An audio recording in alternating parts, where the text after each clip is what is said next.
بسم الله الرحمن الرحيم. إنا أرسلنا نوحا إلى قومه أن أنذر قومك من قبل أن يأتيهم عذاب أليم. قال يا قوم إني لكم نذير مبين أن اعبدوا الله واتقوه وأطيعون يغفر لكم من ذنوبكم ويؤخركم إلى أجل مسمى إن أجل الله إذا جاء لا يؤخر لو كنتم تعلمون. قال رب إني دعوت قومي ليلا ونهارا فلم يزدهم دعائي إلا فرارا وإني كلما دعوتهم لتغفر لهم جعلوا أصابعهم في آذانهم واستغشوا ثيابهم وأصروا واستكبروا استكبارا ثم إني دعوتهم جهارا ثم إني أعلنت لهم وأسررت لهم إسرارا فقلت استغفروا ربكم إنه كان غفارا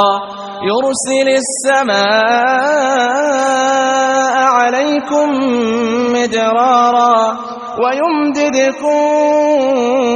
بأموال وبنين ويجعل لكم جنات ويجعل لكم أنهارا ما لكم لا ترجون لله وقارا وقد خلقكم أطوارا ألم تروا كيف خلق الله 7 سماوات طباقا وجعل القمر فيهن نورا وجعل الشمس سراجا والله أنبتكم من الأرض نباتا ثم يعيدكم فيها ويخرجكم إخراجا والله جعل لكم الأرض بساطا لتسلكوا منها سبلا فجاجا قال نوح رب إنهم عصوني واتبعوا من لم يزده ماله وولده إلا خسارا ومكروا مكرا كبارا وقالوا لا تذرن آلهتكم ولا تذرن ودا ولا سواعا ولا يغوث ويعوق ونسرا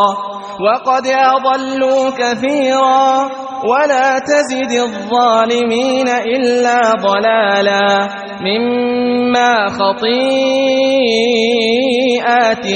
أغرقوا فأدخلوا نارا فلم يجدوا لهم من دون الله أنصارا وقال نوح رب لا تذر على الأرض من الكافرين ديارا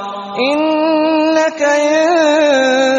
تذرهم يضلوا عبادك ولا يلدوا إلا فاجرا كفارا رب اغفر لي ولوالدي ولمن دخل بيتي مؤمنا وللمؤمنين والمؤمنات ولا تزد الظالمين إلا تبارا.